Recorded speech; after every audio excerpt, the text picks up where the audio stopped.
lagi. Assalamualaikum warahmatullahi wabarakatuh. Baik, kemarin kita sudah membahas tentang teknik cara membuat judul. Maka hari ini kita akan mulai membahas atau belajar cara membuat bab 1. Silakan buka slide yang sudah diberikan. Pertama, slide model proposal survei kausal yang sudah di-share di grup masing-masing. Kemudian silakan juga buka contoh proposal bab 1. Ya, bab 1. Sudah dibuka ya? Baik. Kita mulai dari sini dulu, dari contoh judul. Ini memang judulnya penelitian MPI,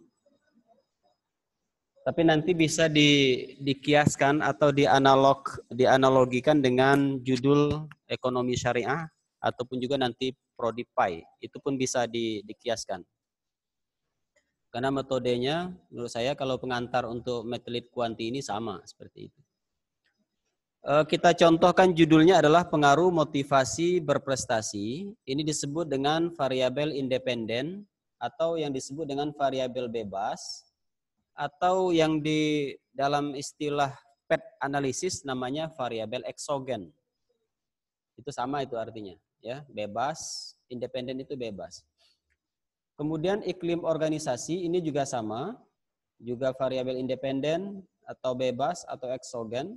Terhadap kepuasan kerja, ini disebut dengan variabel dependen atau disebut dengan variabel terikat atau disebut dengan variabel endogen. Itu dalam istilah analisis PET analisis gitu, analisis jalur gitu.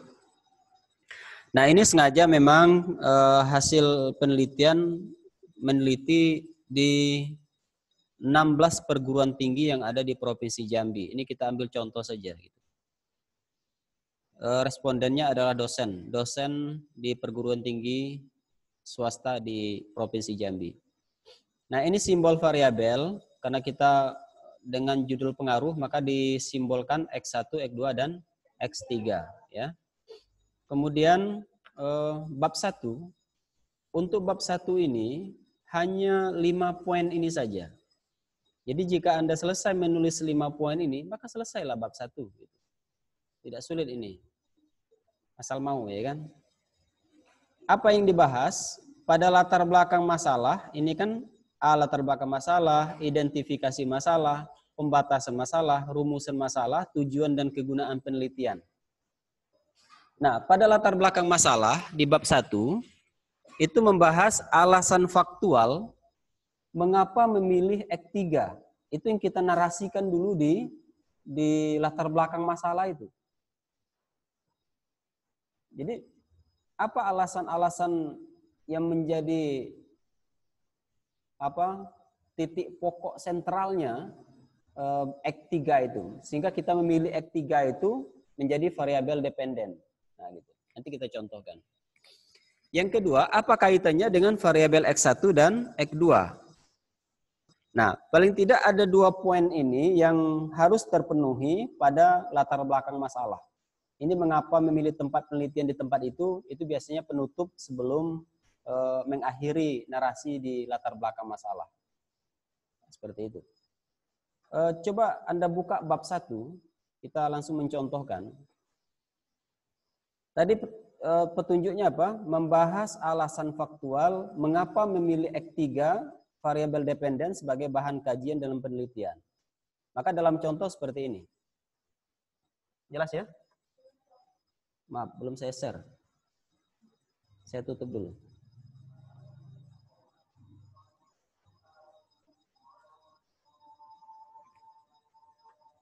Jelas ya?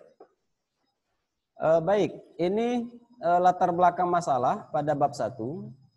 Tadi diminta kenapa kita memilih X3 sebagai variabel dependen, sebagai bahan kajian. Intinya pada bahasan pertama ini, kita membahas X3-nya dulu. Jadi pada halaman pertama ini bahaslah X3-nya itu dulu. narasi tentang tadi ada loyalitas, apalagi tadi kepuasan pelanggan di ESI. Nah, kalau di sini membahas tentang kepuasan kerja dosen tadi ya, kepuasan kerja. Maka dari sini kita pada poin A latar belakang masalah ini kita membahas yang berhubungan dengan kepuasan dosen. Nah, ini contoh. Ini dosen, ada undang-undang yang mendukung. Anda boleh juga masukkan nanti undang-undang atau aturan-aturan yang berhubungan dengan Act 3-nya dulu. Nah, gitu. Nah, ini kan di sini ada misalnya. Ini bahwa dosen berhak mendapatkan promosi dan penghargaan sesuai dengan prestasi kerja. Itu kan bagian daripada kepuasan. Orang mendapatkan penghargaan, dapat prestasi dari prestasi kerja, itu bentuk daripada kepuasan. Nah, ini intinya pada latar belakang poin halaman pertama di latar belakang masalah ini, carilah narasi yang berhubungan langsung dengan Act 3-nya gitu. Act 3-nya yang kita bahas di sini. Anda jangan bahas dulu Act 1, Act 2, jangan. Ini bahaslah di sini Act 3. Cantumkan undang-undang atau aturan-aturan yang berhubungan dengan Act 3 itu. Sehingga untuk mengantarkan ke variabel Act 3-nya tadi gitu. Kalau ini kan kepuasan dosen, itu kita hantarkan dengan dari Undang-Undang Guru dan Dosen tentang penghargaan sesuai dengan prestasi kerja. Gitu. Nah, berikutnya ada teori. Anda sudah mulai mengemukakan teori di sini yang juga berhubungan dengan Act 3-nya. Karena ini tadi Act 3-nya kepuasan kerja, maka kutip teori tentang Act 3. Ini contoh, menurut Kotler dalam Ruslan, kepuasan adalah, ini sudah mulai mengutip teori, ya. Berarti tadi halaman pertama, halaman kedua, ini masih tentang Act 3. Tadi ada undang-undang, yang kedua ada teori sebagai penguat tentang Act 3. Nah, seperti itu. Dan jangan biarkan teori itu ditambahlah dengan analisis-analisis kita sendiri. Gitu. Itu namanya komentar-komentar teori. Jangan semuanya teori terus ya kan. Nah, seperti ini. Ini bagian daripada analisis teori seperti itu. Nah, kemudian apa petunjuk yang kedua? Apa tadi petunjuk yang kedua?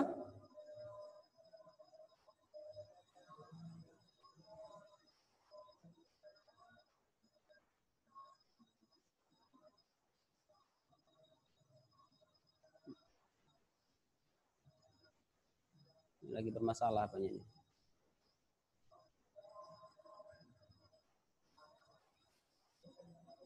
Ya. Apa? Apa kaitannya dengan variabel X1 dan X2?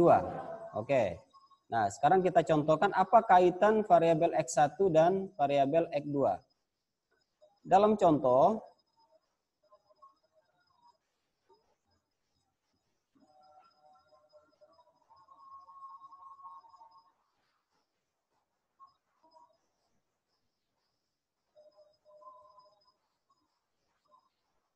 baik. Nah, setelah kita membahas tadi Act 3, maka kita mengaitkan antara teori X1 dengan Act 3. Memang ada narasinya, adapun kaitan X1 dengan Act 3 adalah, nah ini narasi kita dulu seperti ini. Kita narasikan, narasi ini bisa kita kita logikakan bahwa X1 kita itu berpengaruh atau ada kaitannya dengan Act 3. Nah, kalau ini dicontohkan misalnya kepuasan kerja dosen dengan motivasi berprestasi. Apa kaitannya? Motivasi itu apa? Dorongan, ya kan? Dorongan untuk berprestasi. Prestasi itu kan ada semacam penghargaan, ya kan? Untuk mendapatkan penghargaan. Maka antara motivasi dengan kepuasan itu kan berkaitan. Orang yang memiliki motivasi yang tinggi, maka dia akan merasakan kepuasan dalam bekerja. Nah, kira-kira narasi yang kita buat di dalam poin atau paragraf atau alinea di sini, itu kita mengkaitkan berdasarkan pemikiran kita saja dulu. Sedikit saja, tidak mesti banyak. ada dua baris atau 3 baris itu sudah cukup itu. Nah, selanjutnya kita kemukakan teori-teori tentang motivasi ini gitu. Ada teori tentang motivasi. Nah, seperti ini. Motivasi bukan hanya sekedar dorongan. Ini langsung dikutip sejalan dengan pendapat Utsman Husaini bahwa motivasi berprestasi ialah dorongan dari dalam diri untuk mengatasi segala tantangan. Nah, setelah kita mengaitkan tadi, ini paham kita sendiri, kemudian kita tambah dengan teori. Seperti itu. Paham ya? Itu alurnya. Nah, kita perkuat lagi dengan ayat dan hadis. Bagaimana cara mencari ayat dan hadis ini? Ketik saja dulu di Google ayat tentang kualitas pelayanan. Nanti dirujuk di dalam buku tafsir. Seperti itu. Nanti kalau kamu buka buku tafsir, ayat tentang motivasi mungkin 1 bulan tidak ketemu nanti. Ya. Jadi boleh ketik dulu di Google ayat tentang kualitas pelayanan, ayat tentang loyalitas, ya kan? Nah itu. Nanti baru dirujuk ke kitab tafsirnya. Nah, bagusnya lagi memang ada ayat dan ada hadis yang lebih mendukungnya gitu. Nah, karena kita ini 3 variabel, maka mengaitkannya itu 2 kali. Berarti tadi mengaitkan X1 dengan X3, ya. X1 motivasi, X3 kepuasan. Kemudian kita kaitkan variabel X2 terhadap X3. Iklim organisasinya X2, kemudian kepuasan X3. Ini narasi kita sendiri juga dulu. Coba kita pikirkan, apa sih iklim itu? Iklim itu bisa diartikan dengan kondisi lingkungan kita. Kondisi lingkungan yang nyaman, aman, ya kan? Nah, seperti itu. Adakah kaitannya dengan kepuasan kerja? Sangat berkaitan. Kenapa? Orang akan merasakan kepuasan kalau lingkungan bekerjanya itu aman, nyaman, dan tenang, ya kan? Nah, itu kita narasikan seperti itu. Dan ini juga selanjutnya didukung dengan teori. Wirawan mendefinisikan iklim organisasi adalah, nah ini bla bla bla dan seterusnya, ada catatan, kutipan. Nah gitu. Dan dilanjutkan dengan ada ayat atau hadis yang mendukung daripada variabel teori itu. Sama tadi ya? Nah gitu. Nah selanjutnya pada narasi berikutnya, Anda menarasikan bagusnya di sini ada narasi yang mengatakan bahwa antara X1 dan X3 itu punya pengaruh gitu. Nah, ini yang kemarin saya katakan model teori itu bisa dengan berbentuk bagan gambar teori tadi atau dengan bentuk narasi seperti ini. Nah, ini contoh. Faktor-faktor yang mempengaruhi kepuasan itu pada dasarnya sangat banyak. Ini menurut teori ini, dari buku ini. Ada faktor psikologis. Nah, di sini ada faktor lingkungan. Ya kan? Faktor psikologis, faktor berhubungan dengan kejiwaan, minat, ya kan, ketentraman, sikap terhadap kerja, lingkungan, kondisi fisik dan sebagainya. Ini teori yang mengatakan bahwa variabel dalam judul kita itu memiliki pengaruh gitu. Memang ada dikemukakan oleh para ahli, memang sudah ada menunjukkan bahwa antar variabel itu saling berpengaruh gitu. Bukan saling berpengaruh, mempengaruhi daripada X3 tadi gitu. X3 kita tadi apa? Kepuasan kerja. X1-nya motivasi, X2-nya iklim. Nah gitu. Nah, sebagusnya memang di sini ada teori-teori yang mengatakan X3 itu dipengaruhi oleh variabel X1 dan X2. Nah, begitu. Nah, ini boleh ditambah dengan hadis ya. Hadis tentang kepuasan. Kepuasan itu apa? Bagian daripada upah kalau dalam hadis ya kan. Berikan kepada pekerja upahnya sebelum keringatnya kering. Nah, ini sangat relevan. Jadi hadis-hadis itu yang relevan gitu. Nah, ayat, hadis tambah. Dan selanjutnya ini penutup daripada ini bukan penutup. Ini kita melakukan grand tour. Nanti penutupnya nanti. Grand tour ini penting dilakukan untuk melihat permasalahan awal yang ada di lapangan. Jadi setelah tadi teori di atas kita kemukakan, ada kaitannya sudah, maka langkah berikutnya adalah melakukan grand tour. Grand tour itu apa? Masalah awal atau temuan awal ya, temuan awal. Nah, apa yang kita grand tour di sini? Apa yang kita ambil dari grand tour di sini? Pertama, Anda harus tahu dulu, mahasiswa harus tahu dulu indikator daripada X3-nya itu. Nah, ini kan X3-nya kepuasan kerja kan? Maka dari teori, kita sudah tahu ini apa indikator dari buku ini, bukan kita yang buat. Kita ambil dari buku beberapa indikator yang dapat kita kaji, bahwa indikator X3-nya itu misalnya ada tentang gaji dan honor, pembinaan dari atasan, kesempatan untuk maju, dukungan dalam bekerja oleh pimpinan terhadap dosen. Nah, ini contoh. Nah, kamu pun juga demikian nanti. Carilah indikator daripada X3-nya itu. Dari mana dapatnya? Dari buku. Dari model teori yang kamu cari tadi, di situ mungkin sudah ada di situ. Jadi dari teori-teori itu silakan ambil. Atau bisa juga dari barangkali cara cepat dari Google Books tadi, indikator daripada indikator variabel loyalitas gitu. Nanti boleh diambil dulu dari situ. Boleh. Tapi referensinya jelas tadi ya, dari buku e-books ya. Itu boleh. Kita ambil saja 3 atau 4 indikator untuk mengecek grand tour di lapangan. Kita cantumkan di sini. Nah, ini satu ini. Ini gaji atau honor yang diterima, ini indikator daripada kepuasan. Pembinaan dari atasan, ini indikator juga. Kesempatan untuk maju. Ini ada 4 indikator yang akan dicek di lapangan yang merupakan indikator daripada kepuasan kerja. Jadi kita mengecek indikator X3-nya itu. Kita cek. Apa permasalahan yang ada di lapangan. Nah, gitu. Ini namanya masalah awal ya kan, temuan awal. Baik, setelah kita melakukan indikator, menemukan indikator, maka indikator tadi kita uraikan, kita elaborasi hasil daripada temuan di lapangan. Maka ini namanya grand tour, ya kan? Pertama, jelas ya?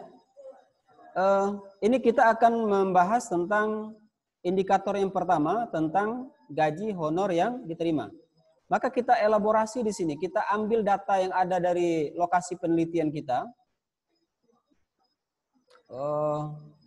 Barangkali Anda dekat dari lokasi, bolehlah ditanya-tanya secara tidak langsung ya kan, untuk mendapatkan data grand tour itu, data awalnya nanti. Ini yang berhubungan dengan gaji atau honor. Nah gitu. Nah, karena ini dosen, maka yang data yang dikemukakan adalah gaji atau honor dosen, ya kan? Nanti kalau loyalitas, silakanlah apa indikator dari loyalitas itu. Anda gali di lokasi penelitian itu. Boleh datanya berbentuk tabel atau boleh berbentuk narasi. Gitu. Ini data lapangan untuk grand tour. Terus ini gaji atau honor untuk indikator pertama. Kemudian yang keduanya juga kita ambil data dari lapangan dan kita narasikan data itu. Yang kedua tadi apa? Tentang pembinaan dari atasan. Nah, gitu. Apa yang sudah dilakukan oleh sekolah, oleh tempat kita meneliti itu? Kalau manajemen barangkali di kepala sekolah, ya kan? Apa yang sudah dilakukan? Kalau ekonomi syariah barangkali di tempat pedagang atau di aler atau pertokoan, Anda tanyakan di situ. Kalau ada variabel kepuasan, barangkali indikator ini bisa dijadikan rujukan untuk mengecek masalah di lapangan. Kedua, nah ini contoh pembinaan dari atasan. Ini data dari lapangan. Maka sumber footnote-nya adalah observasi, gitu. Observasi atau dokumentasi atau wawancara. Nah, seperti itu. Yang ketiga adalah kepuasan bisa dicek dengan kesempatan untuk maju ya. Kesempatan untuk maju. Nah, begitu. Dan berikutnya juga keempat, kita juga mengecek variabelnya sesuai dengan indikator yang sudah ditetapkan tadi. Dan selanjutnya baru kita tutup. Ini pentingnya tadi. Ya, kenapa pentingnya kita meneliti tadi. Jadi berdasarkan hasil grand theory dan hasil penelitian sebelumnya, teori-teori yang kita kemukakan itu sebenarnya adalah hasil daripada riset orang. Maka penulis terdapat berbagai macam faktor yang mempengaruhi kepuasan kerja dosen. Inilah yang penulis anggap menjadi permasalahan dan merasa sangat layak untuk diliti. Maka cantumkan judul penelitian Anda di sini. Nah, selesai itu latar belakang masalah.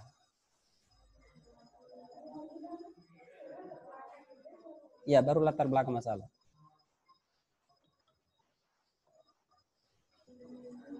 Terus yang berikutnya, identifikasi masalah. Identifikasi masalah ini kita hanya tinggal membuat pertanyaan-pertanyaan saja. Ini pertanyaan yang berhubungan dengan variabel. Ini bisa Anda contoh mudah ini. Apakah apa saja faktor yang mempengaruhi F3, ya kan? Apakah kemampuan kognitif yang berhubungan dengan variabel itu sih ditanyakan. Buat pertanyaan saja gitu. Nah, gitu. Itu identifikasi masalah. Saya rasa ini bisa Anda contoh, bisa dianalogikan nanti, bisa dikiaskan. Pembatasan masalah ini boleh rubah saja nama variabelnya, ini boleh. Ya. Sesuaikan dengan variabel masing-masing. Seperti itu. Dan untuk rumusan masalah ini baku. Bakunya menurut saya Anda tinggal merubah saja nama variabelnya di sini. Apakah X1 berpengaruh langsung terhadap X3 pada tempat lokasi penelitiannya? Apakah X2 berpengaruh langsung terhadap X3 pada lokasi penelitiannya? Apakah X1 dan X2 secara bersama-sama berpengaruh langsung terhadap X3? Nah, gitu. Tujuan dan kegunaan penelitian. Ini juga copy paste saja dari rumusan masalah. Tinggal hanya menambah, ingin mengetahui dan menganalisis. Ini kopas saja nanti, dikopas. Robah variabelnya. Tujuan ini baku, robah saja lokasinya. Jangan sampai masih ada kata-kata dosen perguruan tinggi ya. Nanti ada dialer Honda, di bawahnya ada dosen ya kan. Kegunaan ini juga baku ini. Silakan nanti disesuaikan dengan lokasi penelitian masing-masing. Ini juga silakan ganti dengan variabelnya masing-masing. Selesai bab 1. Selesai. Nah, yang agak berat itu hanya di latar belakang masalah. Ya, saya rasa ini saja sebagai untuk bab 1-nya silakan nanti dibuat. Minggu depan saya tunggu bab 1-nya. Demikian. Assalamualaikum warahmatullahi wabarakatuh.